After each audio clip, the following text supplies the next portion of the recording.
Hey, friends, it is your podcast co host Cheryl coming in early to let you know that this episode is part two of our interview with Scott.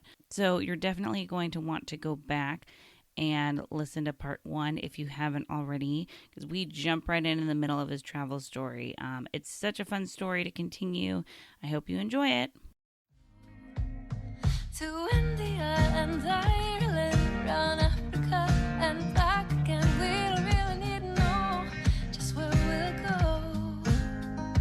Maybe Canada, then to Brazil, then through the Alpine foothills. All I really want to know is can we go? Oh baby, can we go? Round and around the globe. Speaking of, you had an extra week just hanging out in Uzbekistan. So what did you Yes. do for a week? Well, unfortunately, I feel like every trip I go on at some point, I end up getting sick at some point. I don't know. It's Aw. we think the culprit was we like went out to dinner one night and the restaurant seemed nice, but they served us some like warm wine, and so we said, "Can you put ice cubes in the wine?" And we think it was contaminated water or something. And so we all like got the runs and were in our hotel room for several days, and Aw. it was not pleasant. I mean, at least we weren't traveling at that point, so that would Yes. be suck if we were having a pullover. I mean, it didn't go away suddenly, but we started having some medication, and little by little, it finally got out of all of our systems. But so yeah, we weren't doing much, unfortunately, while we were in Oof. Uzbekistan. Oh, that's too bad. Yeah, and I think I was also trying to work on putting out a podcast from the road, so I was like editing sometimes. So yeah, I unfortunately did not have as much time. We were in Bukhara, in the city of Bukhara, which looked pretty. It was kind of cool. I explored a little bit, but not as much as I would have liked. I really would like to go back. And we were supposed to go to Samarkand as well. But the problem is all these car troubles we had kept like pushing back our dates of like we had a tentative schedule of where we were going to be, at what times. And we just got delayed so much that totally screwed us up. And so there was so much we had to cut out of our itinerary and just kind of ended up zooming through a lot of places. In the end, that week really set us back because we had to be at the finish line by a certain eventual date just because we had our flights booked to go home and all of that. Right. The others did. I was driving back, but the others. Right. So yeah, that kind of screwed us up. But I would love to go back on a trip like this at a much more leisurely pace to really get to explore some more. But I shouldn't complain. I still got to see a lot and an enormous part of the world that I mean, this whole Central Asia. Before I took this trip, it was just a black hole in my geographic knowledge. Like Yeah. there's all these tangle of countries, the borders like snake all over the place, and there's all these enclaves and exclaves, and it's like super confusing. I didn't even know what countries were there. It was something Stan, whatever, and now I know it pretty well. So I feel really privileged to have gotten to see that. That's Yeah. awesome. If you could have only visited one of these countries, which one would it be? Yeah, well, again, it's hard to say because I didn't get to see as I would say Turkey because I really want to see Turkey, but I didn't get to see much of it. Yeah. And I love Turkish food, and I just love, and I've been wanting, Istanbul's been on my list for the longest time. So yeah, I really would like to, of all the countries, that's the one I think I want to go back to the most because I feel like there's so much we missed that I really want to see. So I'm looking at the map that's on your podcast website here, kind of tracking where you're going. And Uzbekistan, it looks like you just went through like a lower part of Uzbekistan. Yeah, And by then Bukhara, then Tajikistan. Yeah, okay. Tajikistan. Tajikistan, yeah, I know. I didn't know any of these countries I don't either. think I know anything about Tajikistan. I think it's the poorest country in Central Asia. Again, it's not a place many people go to. It's not that big. And the whole like eastern part of it is this other territory, which is kind of semi-autonomous. Like we needed a separate visa to go into that part of the country. Oh, Wow. It's interesting. kind of weird. The GBAO, I forget what it stands for. But there were like border guards there at the border of that part of the country, which is kind of weird, like military guys. They have to open the gate for us to pass. In Tajikistan, and I liked Dushanbe, which is the capital city. It seemed kind of very leafy, and I didn't get to see much of it. I don't know. There's probably not much there, but it just was kind of a cool city. And then in Tajikistan, we drove on what's called the Pamir Highway, which is supposed to be one of the most craziest drives in the world. It's this mostly unpaved road that like snakes through the mountains.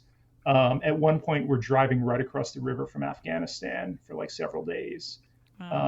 We're like right across the river, like you could like within shouting distance that we would occasionally. It's mostly the other side in Afghanistan was mostly like sheer cliff faces, but occasionally we'd see some people like walking on the other side far away, or kids like playing soccer. And yeah, it was like within shouting distance. That was super cool. It was like class 5 rapids between us and them, so wow. We felt fairly safe. But yeah, we would this crazy road through the mountains, mostly unpaved, and it would wind around these like cliff faces, and so you're just like honking the horn as you're going around a corner in case there's someone coming from the other direction. You know, yeah, a little scary. That stresses me out. Yeah, and remember we're driving stick too, so my biggest fear from the moment I learned to drive stick was that I would like be on a hill, like going uphill, and then someone would be coming from the other direction. I'd have to like go in reverse and stick. And thankfully that never happened, because that would be a nightmare, like along the side of a cliff, you know. But oh boy. No, but yeah, it was super cool because we would drive through like these little villages in Tajikistan, and so many of the other teams from the rally had also gone through like before us. They hadn't had the car repairs, so they were ahead of us. Right. And so the little kids in these towns were like used to seeing all these rally teams drive by, these like Western, you know, white people in their crazy, ridiculous clown cars with stickers and graffiti or whatever. And so the little kids would sometimes stand along the side of the road with their arms outstretched. So we gave them like high fives as we drove through, which was super cute.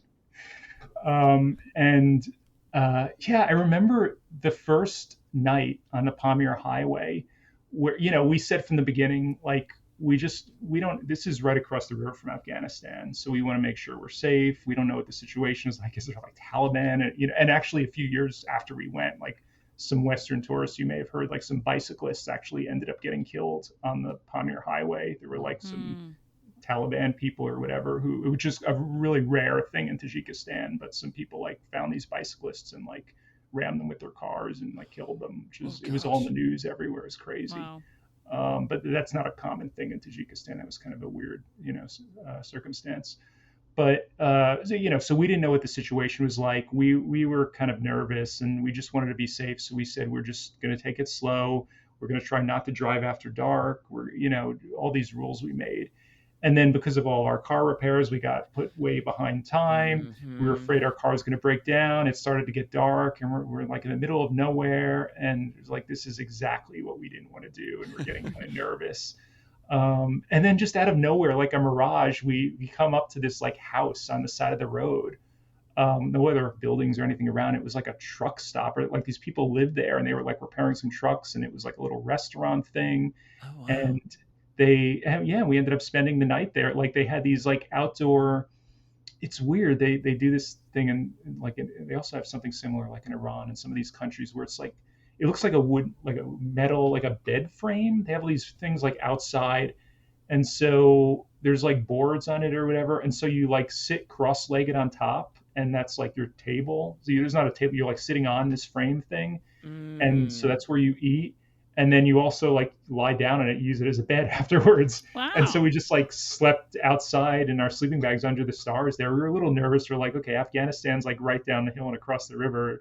And I asked the kid, like, is this like safe? And he's like, oh yeah, sure. You know, so and they had this like orchard, like they were totally self-sustaining. Like it was just like, I think like 16-year-old kid or whatever, he was like helping out. It was like his grandfather's place. And so he was the only one who like spoke some English because he'd studied in the city and then returned to help his grandfather out at this place. And they had this giant like fig tree, and they were growing pomegranates and like every type of thing. It was like this oasis in the middle of nowhere. Wow. And it was super cool. And I remember my friend Rosie almost got a little teary-eyed just saying like, I can't believe like how we've ended up here. This is just the most amazing place. And we drove here from London. Like it's just like amazing. People don't realize you could drive between, like when we first told people we're driving to Mongolia, and they're like, can you do that? And I said, well, yeah, I mean, the land is connected. Like, Yeah. think of the ancient Silk Road. Like, people have been doing this for thousands of years. Like, literally, we were on what was originally the Silk Road, you know? And the roads aren't always good, but there are roads, you know? Yeah. And, you know, and if we could do it in a Nissan Micra, people would certainly do it in a 4x4. So yeah, it's physically possible to drive a lot of places that people don't realize they would never even think you could do, but it is possible. I can attest to that. Huh. I love that. Wow. And then, That's such a cool experience. yeah. Yeah. So then I could continue on if you want. So Yeah. leaving Tajikistan, so then we went up into Kyrgyzstan. We had a mishap there where, and I should say, so in Uzbekistan, so that's where we got the new head gasket. They took our whole engine apart, replaced it, put everything back together. But they did a kind of a crappy job. And even under the best of circumstances, it's apparently hard to rebuild the whole engine. Sure. And it's funny. Everyone said when we were getting a car, they said, get a Japanese car. It's like a world car. You could find parts anywhere. It's, you know, that's the best thing. We get to Tajikistan, and what is everyone driving there but Fords? Really? No way. It just so happened, was it a Ford or a Chevrolet? It was something like, it was some kind of American car, and it just so happened that they had a plant there, which is weird, like totally random. And it's the last thing we would have expected. And they're like, well, if you had driven a Ford, like, we could have easily found a head gasket for you. I'm like, who the hell would know that? Like, it was ridiculous. So, okay, so they finally put the engine all back together, but we're still kind of having trouble. And, you know, it was disconcerting to say the least, especially driving like across from Afghanistan and all these places. Like, we don't want to break down there. So we go through Tajikistan, and then we go up into Kyrgyzstan, and you know, it's hard to navigate some of these places. We're like comparing several paper maps, and then we have this satellite device with kind of mapping us roughly on there. And then we have Google on our phones. You know, we're in between cell service in many of these places, but like, we'd stay in a hotel. And so we map to the next location, and somehow, I don't know how it works, Google keeps navigating you, even if you're outside of cell service. So we would commonly do that on several of our phones in case one of the people accidentally canceled the navigation. At least we'd have it on the other person's phone. But unfortunately, that kind of became a crutch, and we were relying on that more than we should, which we found out the hard way in Kyrgyzstan when one day we all navigated. We were going from southern Kyrgyzstan to northern Kyrgyzstan, and there's a certain route we wanted to take. And it was going to be a long drive. Like, we set out early in the morning. We knew, you know, this is supposed to be like a 10 to 12 hour drive. It's going to be a long way. So we start driving, we're going, and the road is getting worse and worse. And we're going on this like mountain pass, and it's unpaved. And we're looking at the GPS, and it's this like crazy squiggly line going every which way. I took a screenshot. It's just crazy how much it was winding. And at a certain point, Rosie and Jane are in the other car, and she gets on the walkie-talkie. She's like, pull over. We got to look at something. Something's not right. So we get out, we're comparing all of our maps, and we realized that Google had routed us a totally different way than we'd intended. Oh, no. And instead of going on the 10 to 12 hour route, we ended up going this other way that ended up taking 2 days. Wow. This crazy route that went way out of the way on this horrible road. And, you know, Google just knows, okay, it's a road. Yeah, it's theoretically possible to drive on. That doesn't mean it's a good idea. And so, yeah, that was a crazy situation, put us back even further in our schedule. And we got to see a lot of the country, which we never thought we would. But we learned a lesson there to always check the maps super carefully. Don't trust the Googles. We should have known better. We really should have known better. You hear of people driving into lakes all the time because of Google, you know, but we should have looked. So we learned our lesson there.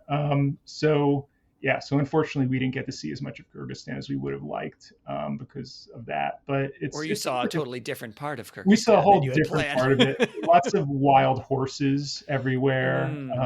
And I remember stopping at this little like convenience store place to get some crackers or something. And this woman was like counting out our change, this old lady counting out our change with an abacus, which I thought was kind of cool. Never seen Really? that before. Yeah. I took a video of it and put it on Wow. Instagram. That was really interesting. Wow. Okay, so that was Kyrgyzstan and then Kazakhstan, which is an enormous country. People don't really, it's one of the biggest countries in the world. People don't realize. Wow. And most of it, there's nothing there. It's just like a whole lot of nothingness. So it's the most, of all the countries we went through, it was the longest, most boring drives that we had. Mm. Just hours and hours between cities, what they call the steppe. It's just this flat land of you just see to the horizon, just nothing there. It's almost hard to stay awake, on these long flat drives. We went to Almaty, which is a main city in the southern part of the country. And we had met this woman actually when we were in Iran, who was from Almaty. And she said, hey, if I'm living in Dubai now, but I'm going to be back visiting my family. And, my dates just happen to line up with your dates. And Wow. you should, when you're coming through, you should contact me and you could stay with my family. So we stayed with them for a few days and we got to tour a little bit of the city. She took us up in this like gondola to the top of this ski mountain. This is in the summer, but we got to see this cool view, which was nice. Wow. And then she said, oh, I have a friend who's getting married. And do you want to come to the wedding? So we got to crash a Kazakh wedding, which was interesting. Wow. That's awesome. This wasn't like a super traditional, this is in the city. So it was kind of Western in many ways. We didn't see the actual wedding, but we saw like the banquet, the reception, whatever afterwards in this like fancy hotel, like conference ballroom, whatever. And they served a lot of horse meat, which they eat a lot in Kazakhstan, Oh, okay. several different ways, which I have to be careful of because I actually don't eat meat. And I thought I eat fish, but they don't eat fish in a lot of those countries, so it doesn't really matter. But yeah, I thought I was being very careful, and I was having this kind of, seemed tasty, like this eggplant salad. And then I'm like, wait, there's this chewy thing in here, and I don't recognize this. And horse meat. So but yeah, a lot of horse meat, and they had this really bad drag performer doing the entertainment for the wedding, which was not expected. Not even. I mean, I've been to drag shows here. It wasn't a good. It was like clearly a guy in drag with like making fun of. It was kind of offensive and bad and awful, and it was ridiculous. Wow. So that was quite an experience. I guess that's a tradition at weddings in Kazakhstan, from what I hear. That's so funny. To have someone dress in drag? Yeah, apparently. Yeah. I Okay. don't, I mean, I know Russia is very homophobic. I kind of assumed Kazakhstan might be as well. I don't know. But it just, the whole thing made me a little uncomfortable, and it was awkward, and it was like, okay, this is interesting. We're all looking at each other like, okay, where have we ended up? Like, this is not what we were invited us to a wedding. This isn't quite what we were expecting. But that was interesting. So we were there, and then we kept driving through Kazakhstan. There's in Kazakhstan, a lot of places, there's wild marijuana growing along the side of the roadsides. And so we're driving one day, and my brother's like, what do I smell? I smell something. So we pull over to like take some pictures or whatever. And of course, our car breaks down again in the middle of the marijuana fields. And so Rosie and Jane, this is like, I don't know, the 7th, 8th time, whatever, they take out the tow rope and tow us into the next town. And we go to like this little gas station, and we're like trying to communicate with them. They don't speak any English, we don't speak Kazakh, and they're saying, is there a mechanic who could look at our car or whatever? There's this couple who's like across the street, and they see us, and so they drive over to us, and the woman happened to be an English teacher, so she could communicate with us. And she says, you don't want to go to that mechanic. You should come to our mechanic. He's much better. He knows what he's doing. So they call up their mechanic, who's like good friends with them. It's a Saturday morning, so he's closed. They were out like running errands and happened to see us, but they call him up. Wow. They say, come follow us to our mechanic. We drive like over some train tracks and down the road. And their mechanic shows up like, 20 minutes later, and he opens up the gate to his shop. And when she first called him, she said, hey, your friends are here. And we didn't know what was going on. He shows up wearing a Mongol Rally t-shirt. from a previous team whose car he had helped repair several years earlier. So he knew all about the Mongol Rally. He was so excited Wow. to see us and help us out. So he says, "Don't worry, I'll take care of it." The problem is there was like oil that was like now leaking into our air intake, which is like a really bad thing because you Oh need gosh. fresh air for the engine. So he says, "Don't worry, I'll fix it." So meanwhile, this woman Nadia and her husband, they say, "Well, come with us, come to our house," and they take us there and they feed us lunch. She like makes some pierogies for us, and then they take us. Then they have a young son also, and he's there. And then they take us out. They have like a motorboat on the lake, and we're all like swimming in this lake. These are strangers we had just met. Oh wow. And this is like this resort town. Like the president of Kazakhstan had his big mansion on the other side of the lake we could see off in the distance. And so we're like Wow. frolicking in this lake for several hours. And then the repair guy, their friend, calls and he says, "Okay, I finished repairing the car. I'm going to drive it back." So we leave. We go back to their house. They invite him in along with us. They make us dinner, all of us. This like smoked Wow. fish and tomatoes and all that. It's really good. And he jury rigged this whole. It was just ingenious the way he fixed the car. It was just not a conventional way of doing it, but he somehow kind of sort of made it work again. Wow. And he did it all for free. Refused to take any money or Oh anything. wow. And he Oh my spent the whole day, goodness. like the whole afternoon, repairing it. And he was just super nice guy. And so the least we could do, we gave him a T-shirt from our year from the Mongol Rally, so he could add that to the Oh, that's collection. so cool. So he was super thrilled with that. And we're still in touch with all of them, like on Instagram and everything. So we Oh, had that's so many cool. so many situations like this and circumstances where just random strangers we would meet would be willing to help us out and just do super nice things for us. That was just so cool. So yeah, so that was our experience in Kazakhstan. And then we drove through a little tiny bit of Russia and then went into Mongolia because you can't go through, like China's the big country to the east there, but you can't really drive through China. It's like a Uh, whole big thing to drive through China. It's like super expensive and you have to have a guide. And I think you have to get like a Chinese driving license or I don't know. It's Oh, a wow. complicated situation. So we're like, Wow. okay, we're not going to deal with that. Like very few of the Mongol rally teams ever drive through China. So we're kind of driving all around China. So yeah, we drive north through a little bit of Russia and then into Mongolia. And Mongolia is a pretty big country, so it took us like a week to drive across. And Wow. if you look at Mongolia on a map, you'll see these big like east-west like lines on the map, which Yep. you assume, okay, maybe they're not highways, but they're at least paved or something. These are like the only east-west roads in the country. Yeah, I'm But thinking like I-90 type of thing, yeah, right? not Yeah. only aren't they paved, like in many instances we're like basically following tracks through the grass and the sand. Like Wow. that's whoa. the main east-west road across the country. Wow. Mongolia has the lowest population density of any country in the world. So it's Oh, I just did not lots of know that. wide open spaces with no Hmm. one around. Beautiful scenery, but Hmm. just like a whole lot of nothingness. Hmm. And so we would drive for hours sometimes without seeing another living soul. Wow. So we entered from the west.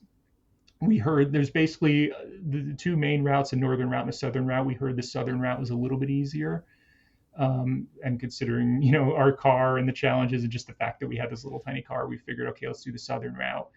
But the thing you need to know about Mongolia is that it's just not, in addition to the roads being bad, it's not well like mapped. They're like, again, we're trying to compare several maps and our satellite devices and everything, but it's just hard to figure out where to go. And there's not even signs in Mongolian or Russian, like no signs at all. Wow. And oftentimes we'll see a line on the map, but in real life, the path will split like three different ways. And we're like, we don't know what the hell do we do? We don't know which. We hope we'll just pick one and we hope it will meet back up with the other paths a little later on. Oh boy. Yeah, it was super hard. And then there'd be these little like river crossings we'd have to drive across, like a little brook or stream or whatever. And our little car can't go in water more than, I don't know, 2 feet deep or whatever. So, that was always a little challenging. And so there was this one day where we kind of got a little bit caught in one of these river crossings, and we had to wait for someone else to come and tow us out because we couldn't get traction getting up the other side. Oh my gosh. And so then we saw on the map coming up ahead, there was another little river crossing, and we're like, okay, we don't want to be in this situation again. So there's another path we see on the satellite map that kind of goes off to the right, and it looks like it goes parallel to the main path. Why don't we give that a try? And it looks, we think it'll just meet back up with the main path a little later on, and we could avoid going through the river crossing, which is all well and good in theory if you're on flat terrain. But the problem is this is kind of hilly and mountainous where we were. And again, our little cars they don't have a lot of horsepower, and they're not good at going up steep hills, especially on unpaved, where you need traction on the rocks and the sand or whatever. So we ended up, both of our cars, the road was getting rougher and rougher, and we're like, okay, we've already gone this far. Like once we went over the first hill, we're like, we need to keep going because our cars can't make it back up the way we came. Like it's just too steep. Wow. So we just kept going, and at a certain point, we both got stuck at the bottom of this like rocky ravine, like canyon area. Oh no. And we just could not get up the other side. And we tried everything. We tried putting like our doormats under the tires to try to get, traction, and like everything, our floor mats, rather, and nothing worked. And it's starting to get dark, and like there's like some storm clouds kind of rolling in, and we're afraid like if there's anywhere there's going to be a flash flood, like this looks like the place we're kind of in this valley where there's a little stream coming, and we're like, okay, we don't want to be here.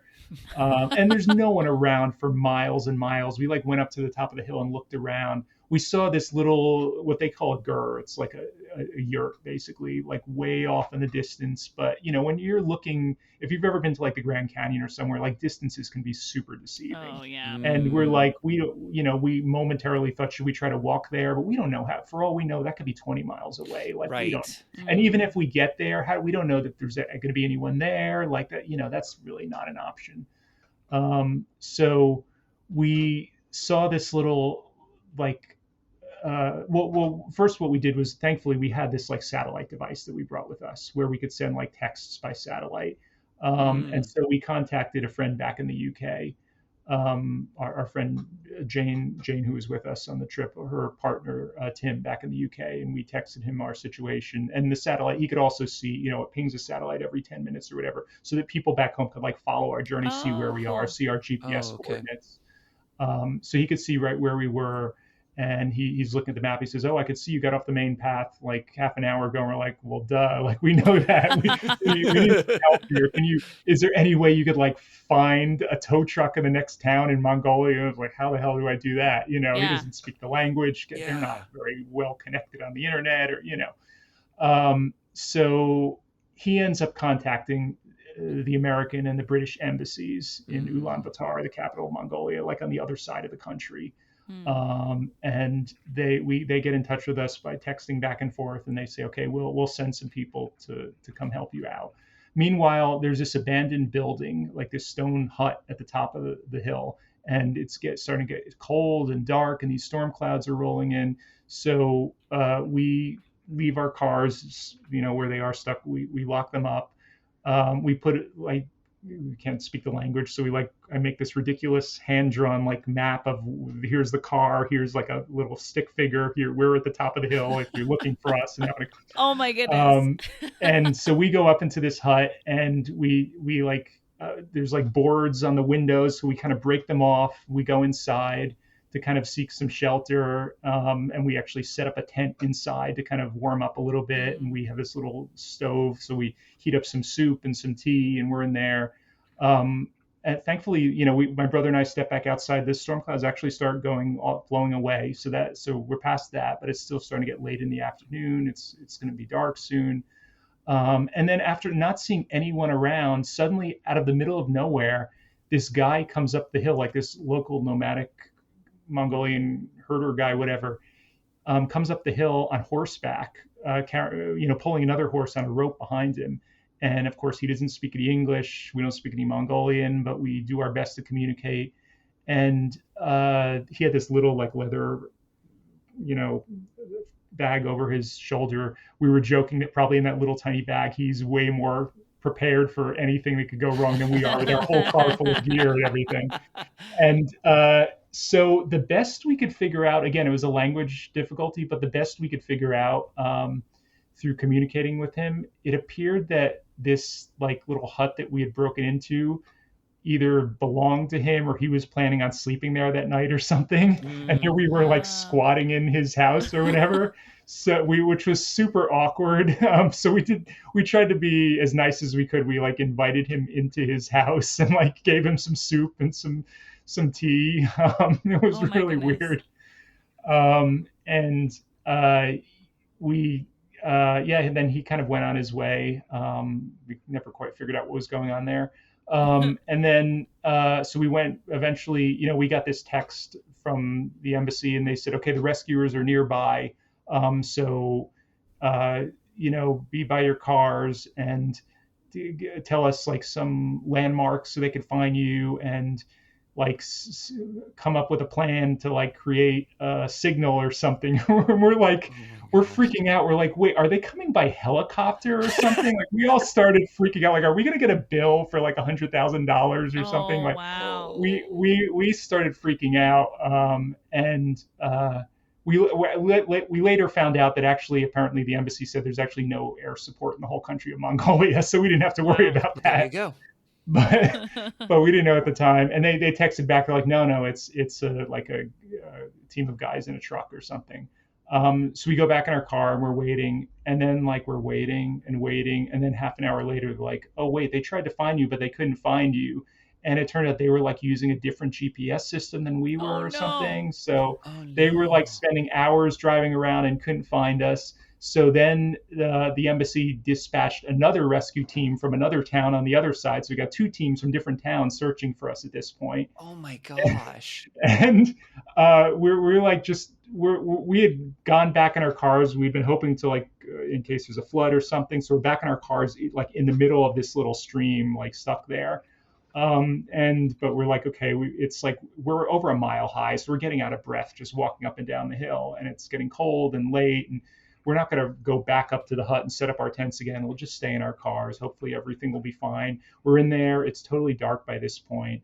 And like, I think it was like 1 a.m. We finally see some like lights coming over the hill. And it was these guys from the Mongolian Emergency Management Agency. And they came in this big orange truck. It was like a van, like an Amazon delivery van or something. Which we're like, is that going to make it over these rocks? It had like double sets of tires. It was like amazing. Whoa. And it like just came over this bumpy thing.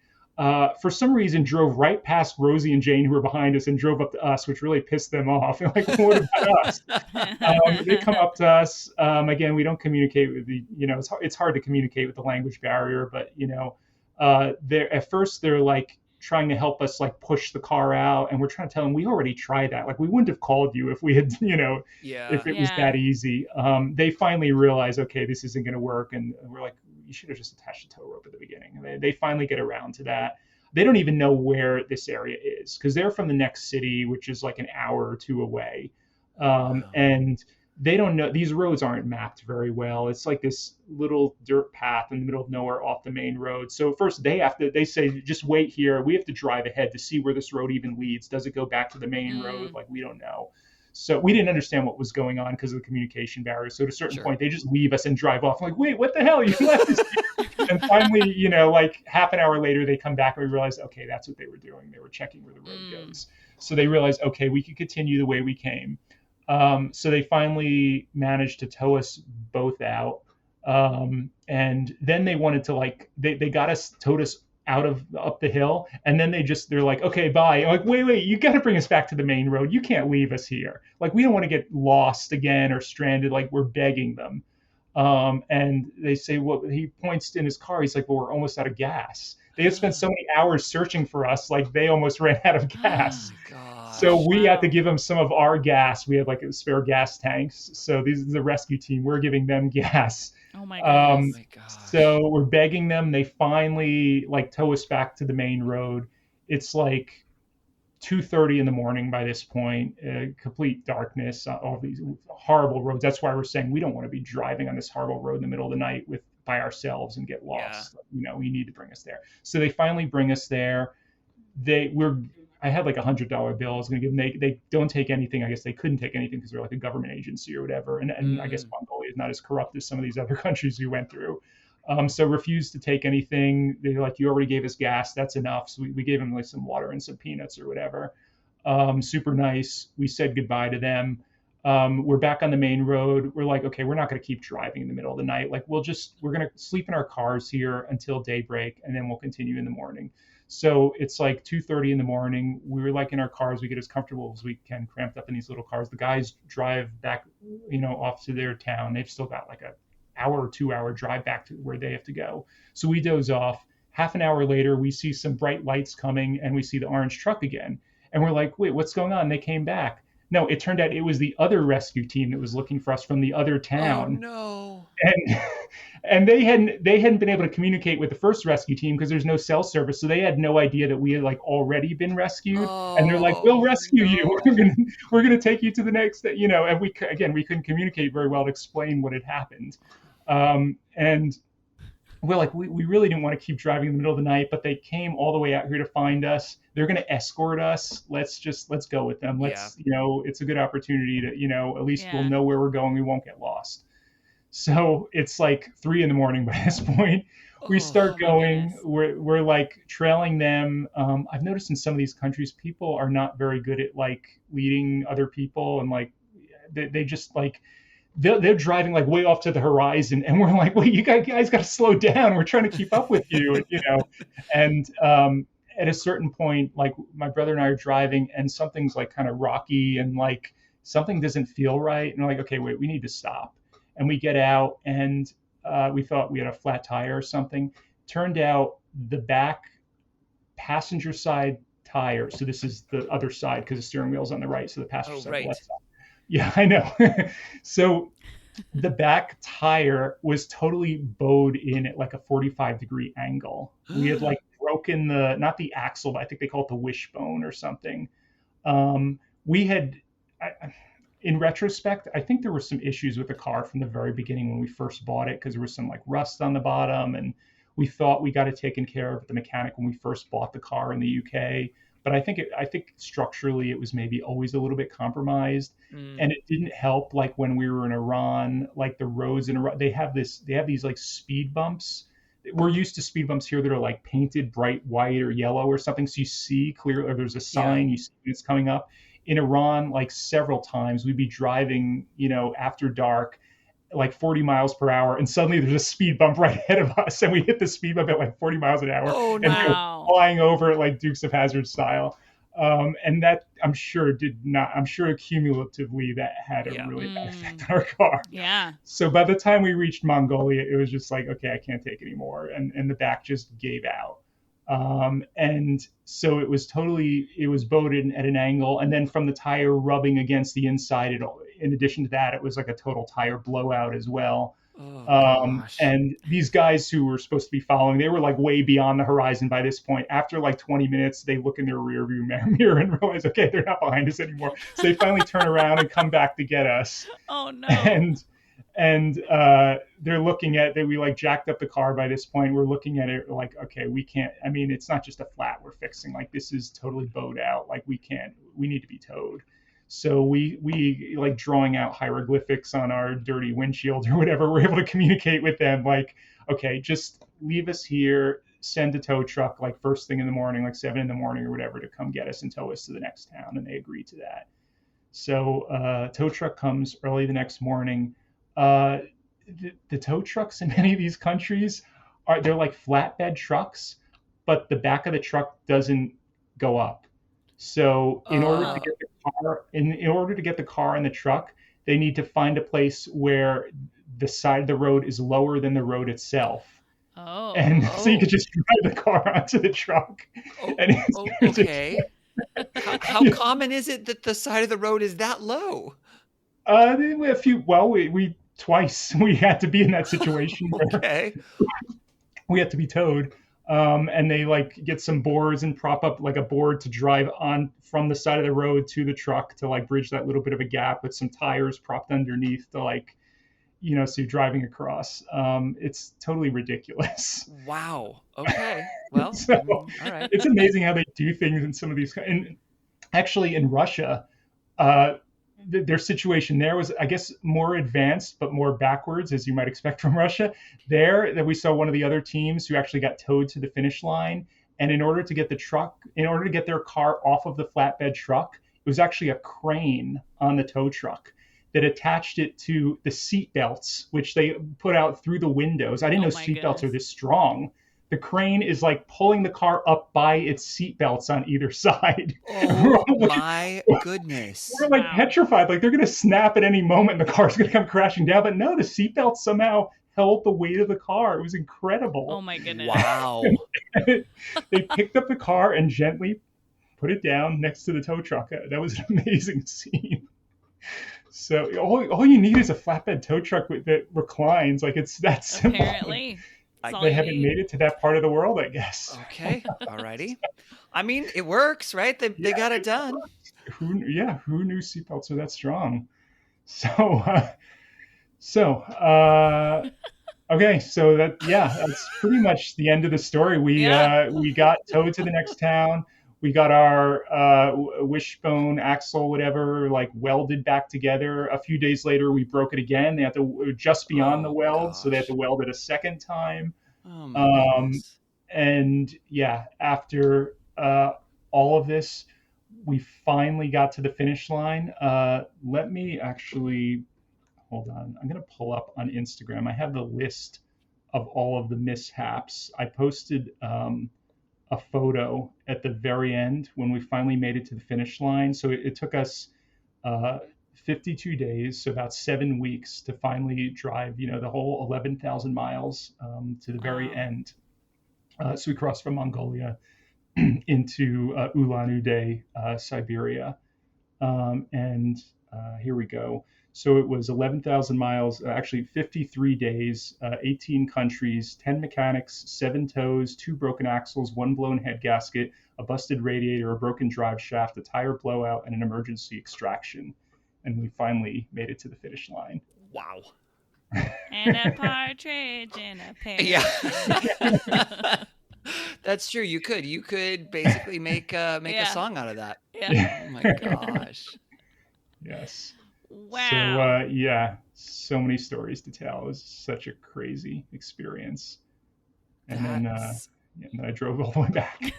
Well, so then you drove all the way back by yourself. But the drive back, no, it was a friend. Another friend flew out to meet me. She was Okay. A former neighbor and friend. She was like house sitting in Denmark, and she flew out to meet me, and we drove back together. In that same car? No, actually.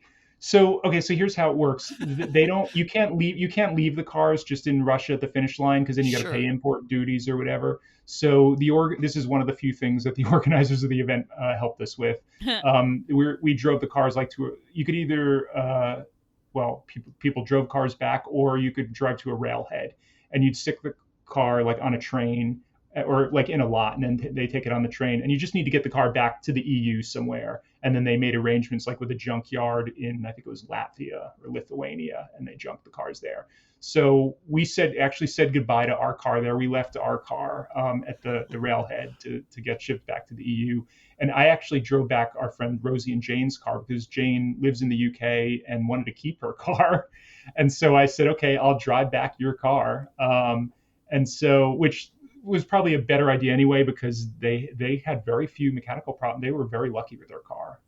Their car was always in much better shape than our car. So I ended up driving back their car, and it was a more direct route, mostly across Siberia. Russia actually has really good roads. I have to say, most of Russia, like the middle of Russia, it's not like a big highway going across the country. It's mostly just a 2-lane road across the entire country of Russia.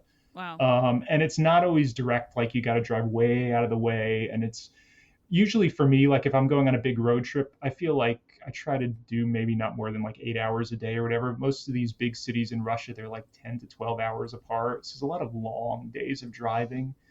And there's a lot of big cities in the middle of Russia. I didn't realize that. But they're often very kind of polluted and dirty and like this smog, like this one city of Krasnoyarsk. I've never been to like Beijing or Shanghai or somewhere, but it like the smog in the city one morning, it was so awful. Like the visibility was, I don't know, 500 feet, or it was just gross. It's sad because you think of Siberia as like this untouched wilderness or whatever, but yeah, that wasn't my experience. I mean, I didn't go to the far north, but you know, at least where we were. So yeah, Siberia was mostly just a 2-lane road driving across Russia, and not the most fascinating part of the world. Again, I don't know what I was expecting. I had these exotic, you know, images of what it would be like, but again, if I hadn't gone, I feel like it's like other places I visited, like Las Vegas or Key West, or you know, it's like one of those places I've always wondered what is it like. Now that I've gone, I'll probably never go back, but if I hadn't gone, I would still be wondering what is it like, you know.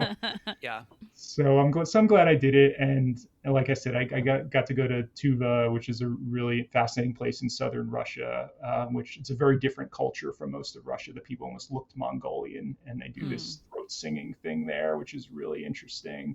Cool. So I got to learn all about that and take like a little lesson. I can't do it. I know you're going to ask. It's super hard. It's actually not from the throat. It's more from the chest, and it sounds like a bag or like a didgeridoo or something. It's really interesting. And like I said, I got to go to Chernobyl. We drove across Poland. That was the first time I'd ever been there, and that was cool. Went to these salt caverns, which are super neat. And went through Germany, stayed with a friend and his wife in Berlin, and then went to Amsterdam, which I'd never been to. It's a cool city, though it's pretty expensive, but it's a cool city. And then put the car on a ferry back across the English Channel from the Netherlands back to the UK, and finally arrived back. So it was 18,000 miles round trip. Wow. Yeah. So it's basically a quarter of the way around the earth that I went, and then back again.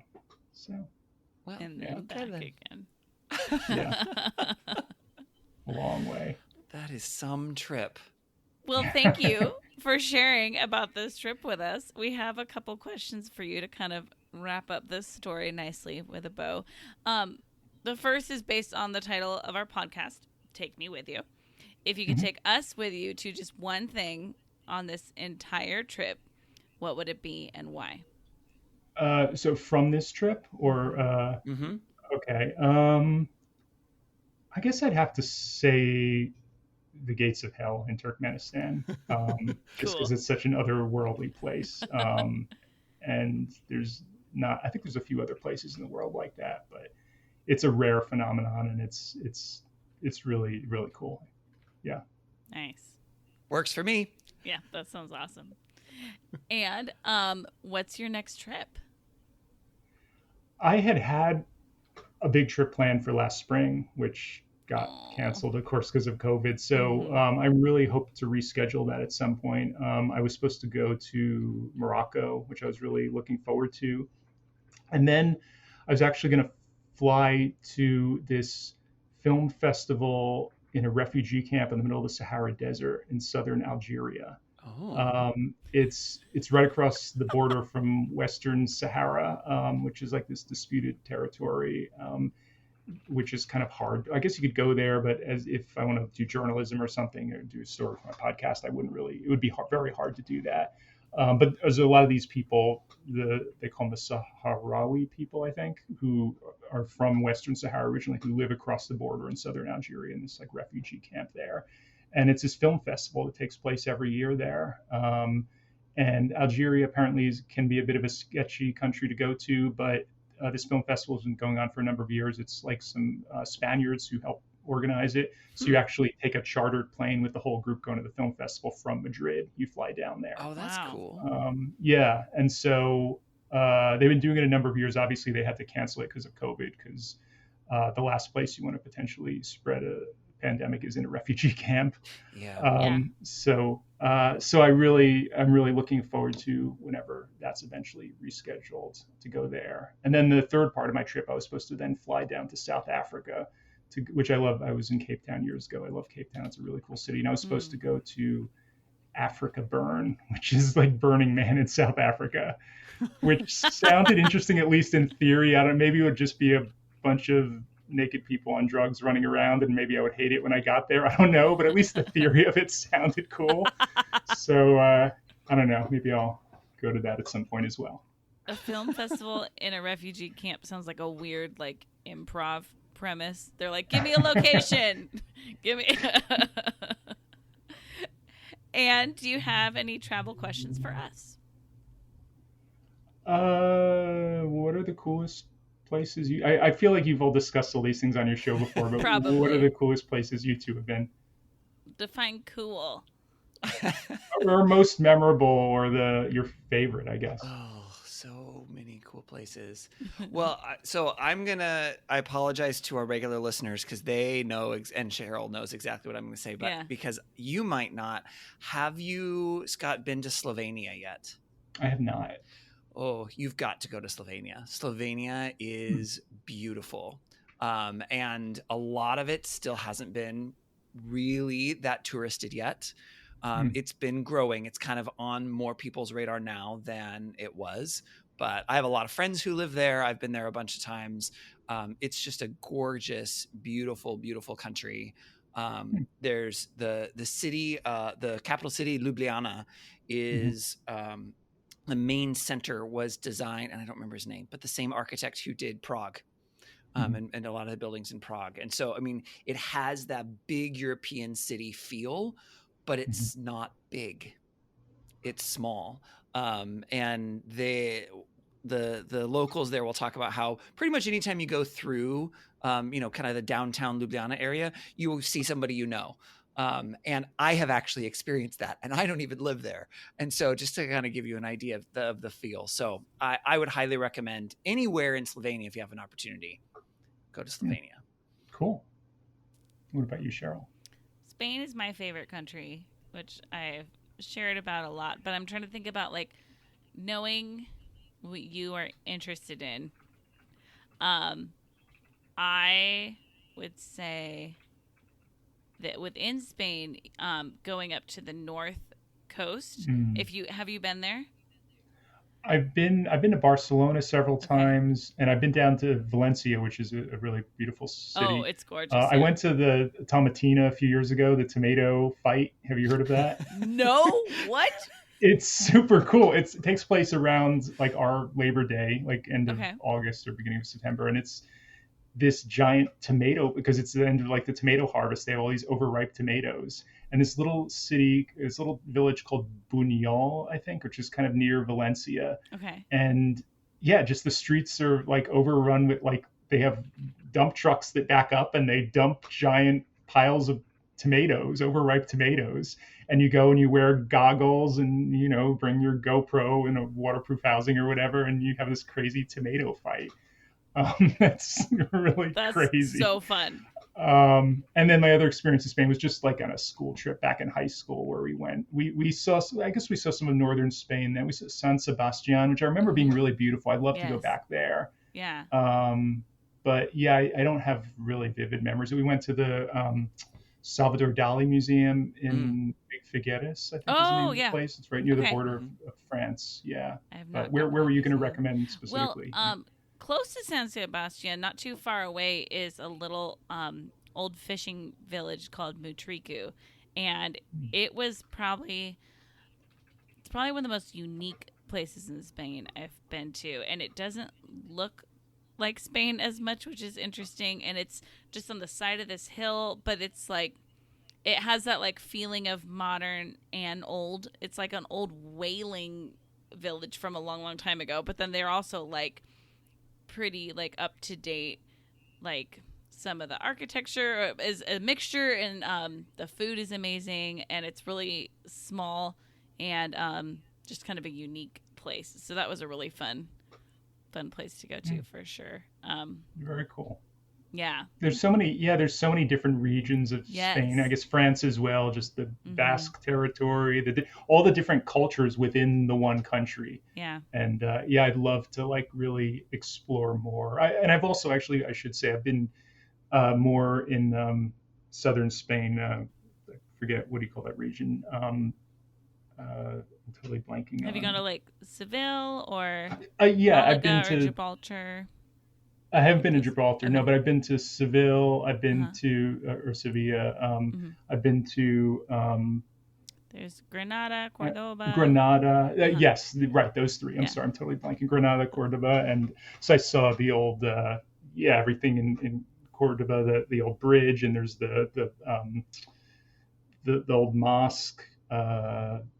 Again, I'm forgetting the names, but it's super cool. The old architecture and everything, really historic and beautiful. And I actually stayed over like in an olive or almond grove, I think it was. Cool. So yeah, it's That's pretty awesome. down there. Yeah, there's so many different influences in that part of the world that like the culture and the architecture can really vary from region to region as well because of that. Yeah, So yeah, cool. those are some places that we would like.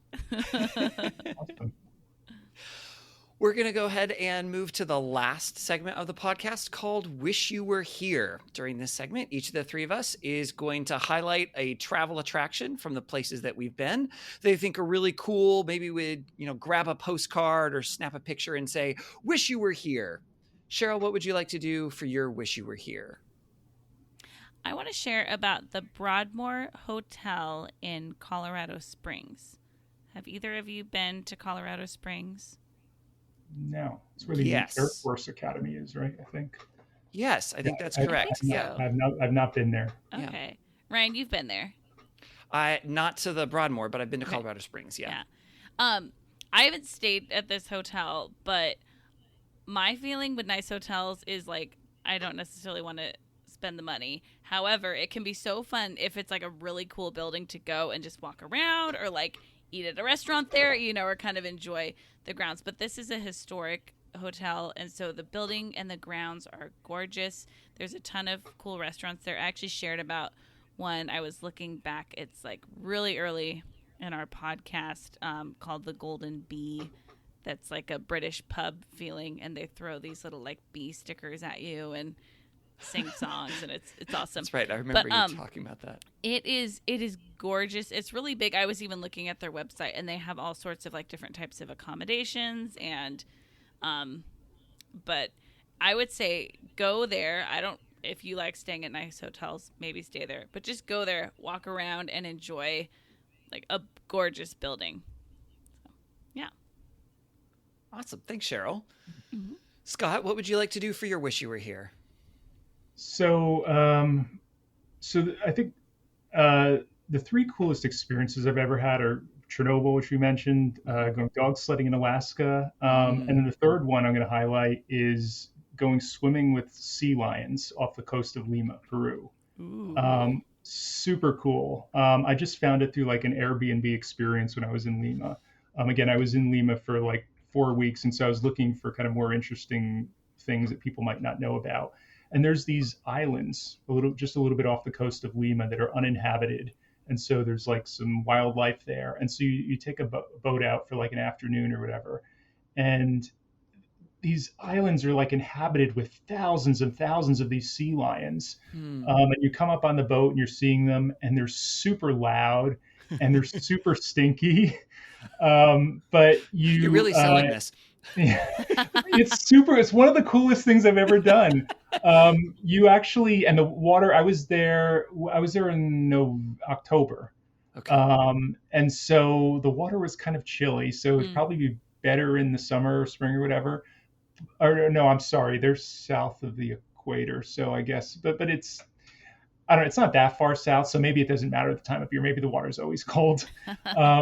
But it was, you actually got to go in the water. You were, put on life jackets. And so you and all the other people in your group, you kind of join arms. So you're arm to arm kind of, for safety or whatever, wearing life jackets, and you kind of lean back in the water. And the sea lions come right up to you, and they're kind of nipping at your toes. They're really curious to see these people. And it's super cool. Like, they're so close to you. I really wish I had like a GoPro or something to like get but if you look on YouTube, I found other people have videos they posted there. So if you look up like swimming with sea lions in Lima or whatever, you could find it. One of the coolest experiences I ever did. I highly recommend it. That's awesome. That is a great one. Ryan, how about you? Well, mine's not nearly that cool. But I do like mine. So mine's local here to where I am in the Seattle area. The largest university that we have here is the University of Washington. And there is a building. Well, there are lots of buildings on the campus, but there's one particular building, the Suzzallo Library. And the Suzzallo Library is very, very large. And there's, of course, lots of books and things like that. But the thing that I'm going to recommend is actually the reading room. So there is a room that you can go and you just walk on campus. You don't have to, be a student or anything. And you go in go up the stairs outside, go through the doors, and there's these two kind of parallel, kind of almost half spiral staircases. And you can go up either side and then go back, turn back around and towards above the entrance where you walked in. And it's a room to just go sit and read and study. And there's like no talking, no one's allowed. And it looks like the Great Hall from Harry Potter. Like it is gorgeous with giant, huge stained glass windows. And if it's not cloudy, which is not always the case in Seattle, but sometimes we get clear days. And you can have the sunlight shine in there and the super tall ceilings. And it's just gorgeous and silent, which that's the other piece that for me is just amazing. And it's just a really great place to just sit and be reflective and enjoy kind of, the color that plays through the stained glass. And then, feeling like you're in Harry Potter, which I think is kind of fun too. So the Suzzallo Reading Room in the Suzzallo Library. Nice. I have never gone there. What? Cheryl? That if I'm ever there. Yes, definitely. Cheryl, once things finally open up, Cheryl, the number of things we have to go do. I know. It's a long list at this point. Scott, thank you so much for being on our podcast today. Plug your podcast, plug your stuff. I'm sure listeners are going to want to listen.